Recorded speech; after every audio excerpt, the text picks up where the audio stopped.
The overhaul of the new tax regime that has kicked in this month means that all of us are going to be paying less tax. But you know what they say, ye dil mange more. Can you potentially save even more? I was talking to someone recently and he said that he decided to register his HUF or Hindu Undivided Family for tax purposes. And my first reaction was, why? What advantage does that give you? I started asking around and found that a lot of people are considering this or have toyed with the idea. If you're one of them, or if you don't know what I'm talking about, this episode of Moneywise is for you. Join me today is Bijal Ajinkya, partner at Khaitan Co, and CA Nitesh Buddhadev. Thank you so much to the both of you for taking the time. Let me start with trying to understand where this concept emerges from, and obviously the best person in this room to answer is the lawyer. So tell me, where did this HUF concept start? Okay. Thank you, Alex. So what is very interesting is that the concept of joint Hindu family, firstly, under law, there is no concept of a Hindu undivided family. That's a concept and a construct which is developed under the Indian tax law, which he will surely talk about. And under the Hindu customary law, given the fact that you always had situations where families actually lived jointly and together under one roof, they conducted business together, either by way of energy, by way of capital, etc. To that extent, you had a concept of joint Hindu family property.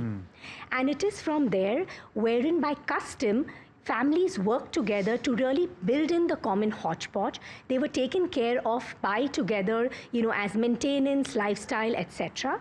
But of course, the question which really arises that is this concept of a joint Hindu family property something which is interesting, important, or beneficial today, or it's really a relic of the past? And you mentioned that HUF is not something that finds itself in that law. It's not mentioned. In the Hindu Succession Act of 1956, there's absolutely no mention.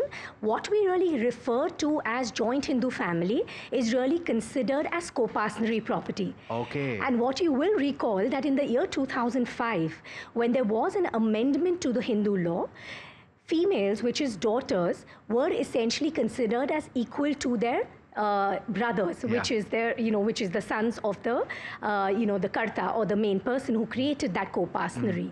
So to that extent, the co-partnery properties ever since 1956, when we did have the Hindu Succession Act, when it was actually, brought about, from that time itself, mothers, daughters, wives, etc. were all considered as heirs.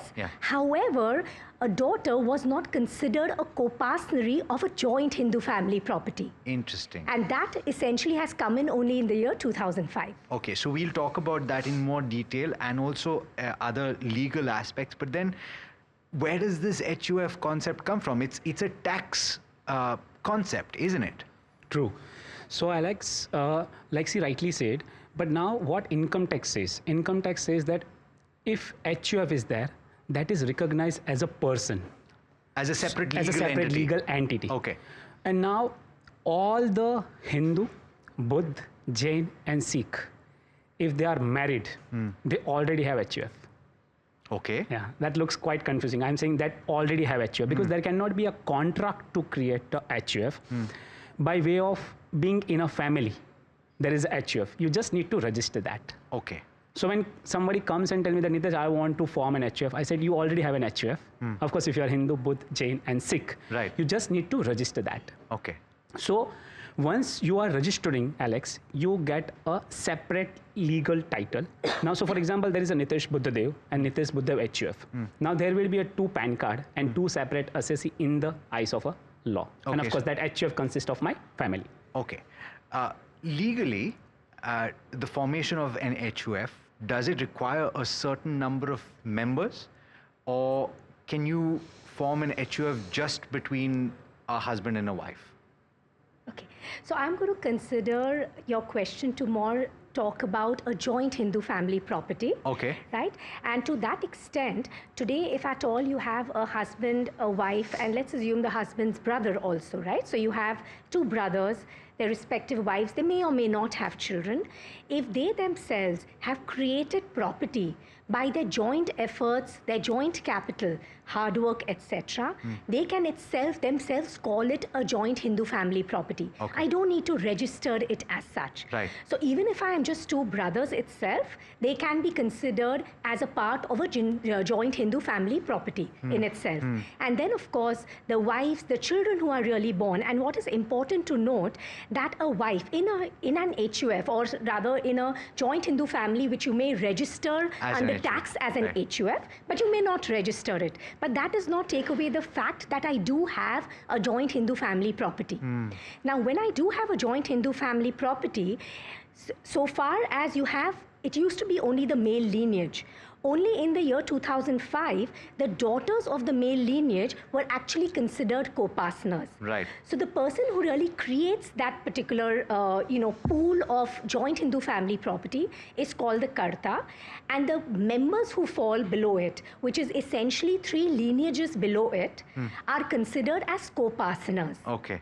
Once I have property in a co-partnery interest, all of them equally take till the time I actually have a formal partition. Okay. To that extent, the mother, or rather the wife of the Karta, is not considered a co-partner. She is only considered a member. Okay. So a co-partner takes legal interest, while a member essentially gets maintenance when her husband actually passes away. Okay, so explain that concept to me, right? Because these are all things that flow into the HUF as well, I'm assuming. So let's address some of the legal aspects first.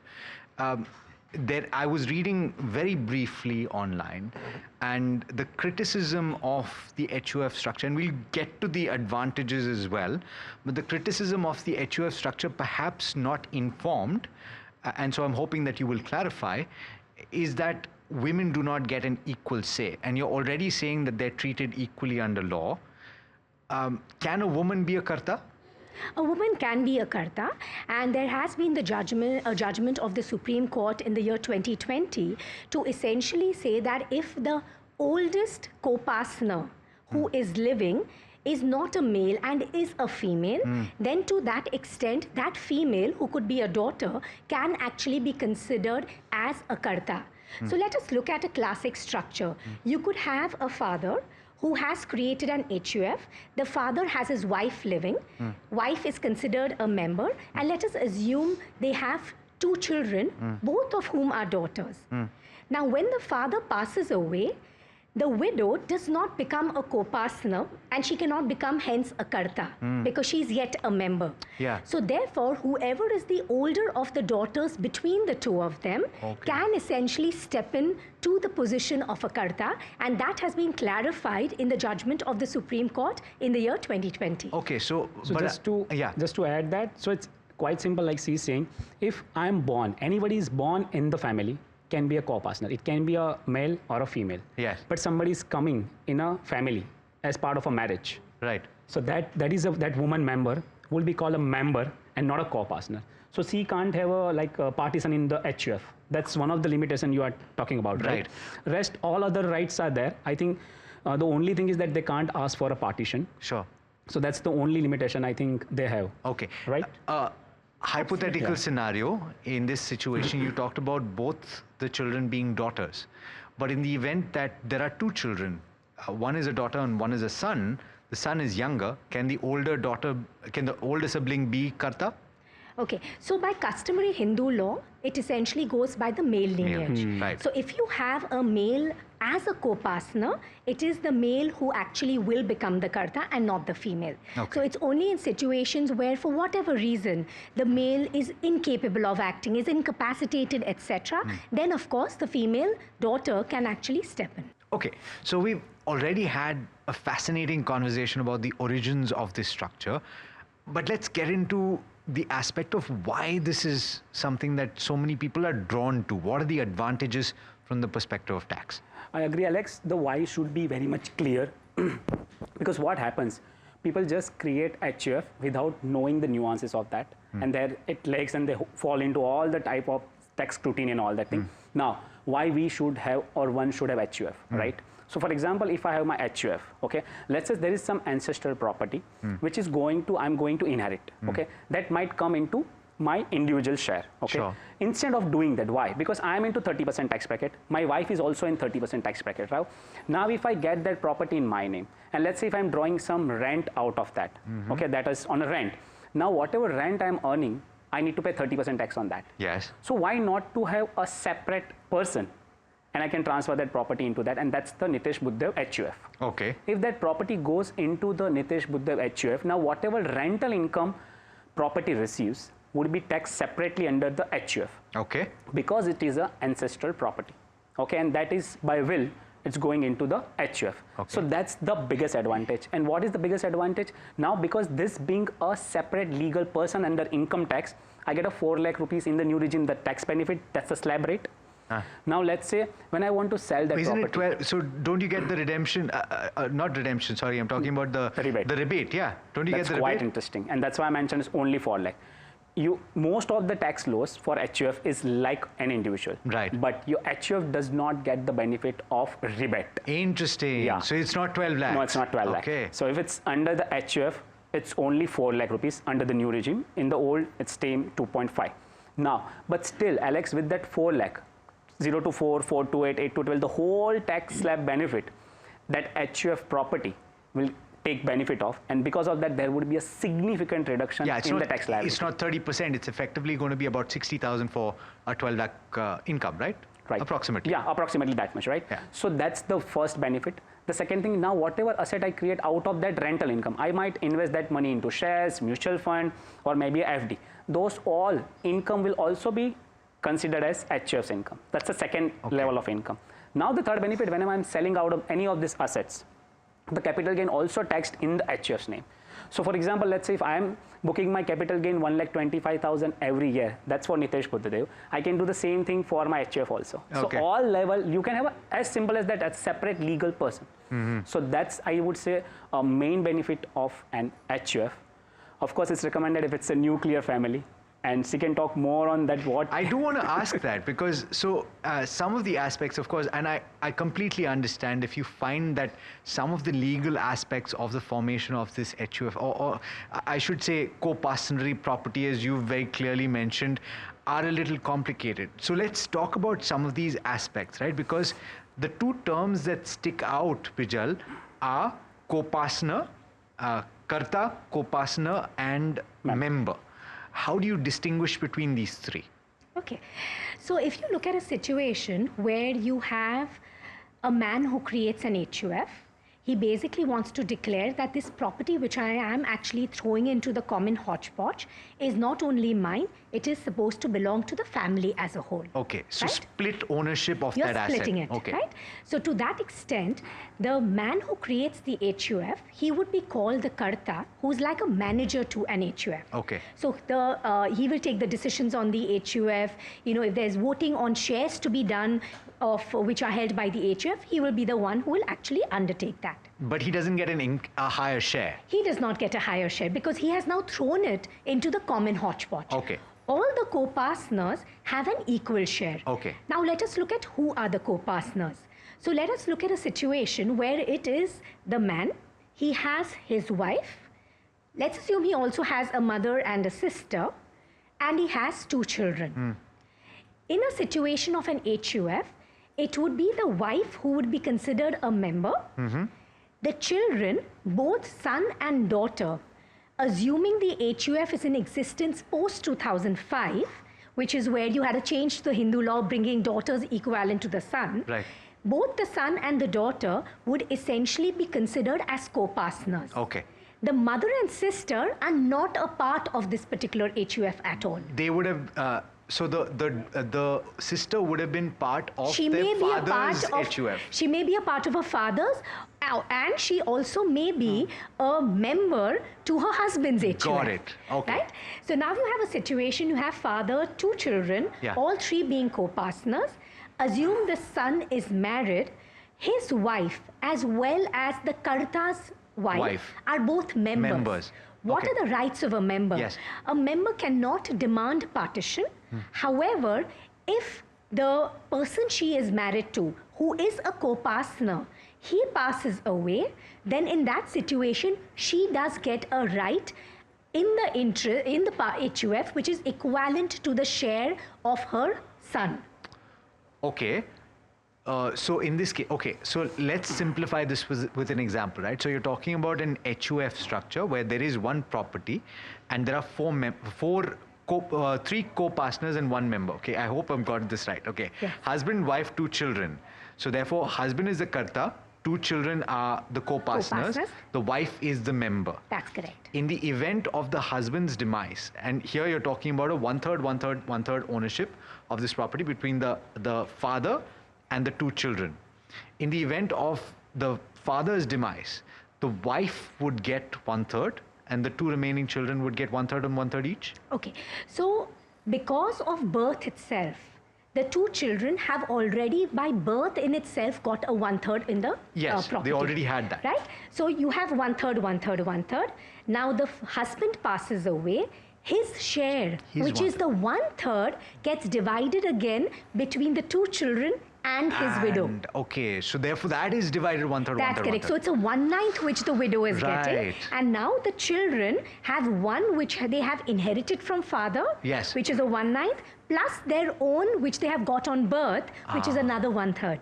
Well, that's the way it works. There's a lot of fractions involved in this latest example that we had, a hypothetical conversation, but hopefully you have understood it as I have understood it. The fact is that it is a little complicated, right? And I would think that people would hesitate to have this kind of a complication. I know that you've spoken about the tax advantages, Nitesh, and we'll speak about some more aspects there. But simply for the purposes of a tax advantage, if you're splitting your asset, whether it's property or whether it's a mutual fund or whether it's anything else, you're making things more complicated, aren't you? Absolutely. You're making things very complicated because this is becoming fragmented ownership in a way, right? And to that extent, if at all the succession plan of the family is not really to have it owned equally, in a way it is considered as equal ownership. Now with the growth of nuclear families in India, you know, gone are the days you had like the entire joint Hindu family living together into, you know, one old ancestral house. You do have now nuclear families where the meeting of minds may not be as it used to be in, you know, in prior years, which is where you are seeing that people rather really looking at a fragmentation. They would rather divide the ownership and have a succession plan which is catering to their needs. So as an example, in the example which Nitesh mentioned, let us assume that the father did not want the business which is now held by the HUF. Let's assume, and for a change, to go to the son. He wanted it to go to the daughter. But now the son already has an inherent right by way of birth. Sure. Right? So to that extent, you can do nothing but to take away that right now. Right. So to that extent, perhaps the better thing for them to have done is create a trust structure wherein you are very specifically stating who the heirs are to this particular trust by way of beneficiaries. Another downside often in co-partnery property or in HUFs is the fact that if there is any liability hitting an individual co-partner, it's shared across the board? It won't be shared, but the courts can essentially tell that particular co-partnery or HUF that you need to undertake a sale of that underlying interest and actually pay off the creditors. Okay. Right? Again, similar. And how do you do that with the property? It's very hard. And with the way, that is where the question really comes up, where you can't divide a property, right? Because it's indivisible by nature in itself. Does the HUF in itself have some particular other, I would say like, like property in the sense of movable property, which can essentially take into account that share of that individual co-partner. So whether it means by way of insolvency, say creditor claims, or for that matter, matrimonial claims. When you are essentially giving to a family court the list of your asset, it also includes your co-partnery interest, because that's your asset. So this can be very messy in the cases of, and we're going to speak about this in the future as well, in the case of divorce, in the case of separation, in the case of demand of assets, it becomes incredibly sticky and difficult. But okay, let's not completely throw away the idea of an HUF from the perspective of tax advantages, but let's stipulate, and because I know a few people who have gotten into this eyes wide open. Nitesh, from the perspective of do's and don'ts, there are some things that you mentioned when we were speaking earlier that people should absolutely not do. And one of them that you mentioned very clearly is bundling. What is that about? So Alex, what happens, typically people are not aware there is a clubbing provision in the income tax. When let's say there is some assets belong to Nitesh, and now just because I have a Nitesh Buddhadev HUF, I can't transfer my own assets to the HUF. Okay. When I do that, that would not be taxed in the hands of HUF because this is a gift from a Karta to the HUF. But whatever income that I got on that particular asset would be clubbed under my income. Because that is Karta or a member's property, and you just can't transfer to HUF because you have HUF. So we have seen many cases, people just create an HUF. They don't have a legal structure. When I say legal structure, they don't have ancestral property or any other planning to get the capital into. And then they just transfer their own property, considering that if I have, let's say, a house in my name, I'll just transfer that house in my HUF name. That's, you can of course do. That's not taxable, but whatever rent I am receiving or whatever capital gain I am going to have in that would be clubbed under my name. And you'd have to pay the slab rate for whatever you because that's part of my income only. That's the clubbing provision exists there. That's the biggest I have seen the mistake people do when they think about the tax planning. I completely agree. This is not a great estate planning tool. Your private trust or your will are quite wonderful. But as he mentioned, we are in the era of DINK and DISC, double income, no kid, double income, single kids. Yeah. So if there is a nuclear family and there is less fraction, that's what I assume, then it can be a good tax planning tool as well as estate planning tool if thought properly, and you know what is the purpose I'm creating this HUF or I'm registering this HUF, then it can work like a wonderful tool. From a legal perspective, and this is also another thing that we were talking about, is there a requirement, and I know that I asked this at the start, but I want to stipulate this and be very clear about this. Do you need to have a child? Because you mentioned DINK. Do you need to have a child in an HUF? So Alex, if I'm creating HUF for the first time, okay, then there is a HUF. Me and my wife, once I got married, there is a HUF. Yes. Hindu Undivided Family as per the income tax. But to have a separate legal assessee, okay, I need to have a child. If that's the first level of income.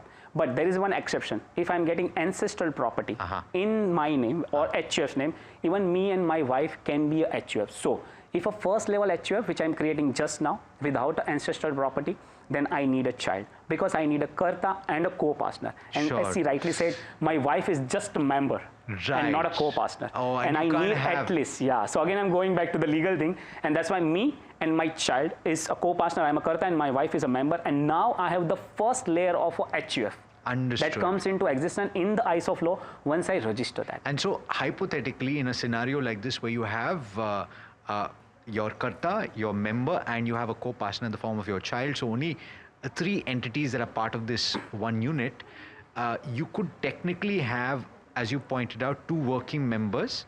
They have assets that they own individually, and they have certain assets that they funnel into the HUF. This can work as well, and the HUF can make investments by that funneling of assets through. Is that possible? So the ideal way is to get the ancestral property. Why I'm saying that? Because me and my wife, for example, even if we fund the assets, it can still be clubbed in the Kartas. Because it's still not the separate asset for the HUF. Now, of course, I can have some loan in the name of HUF and I can do some business. I can have a loan and I can invest somewhere. I can take a loan and I can buy a house. What are the rules that, so can an HUF take a loan? HUF can take a loan. So but can you take a loan and transfer money to the HUF? No, again, if I'm taking loan in my name, in my individual capacity, and then I'm transferring money to HUF, that will again be clubbed.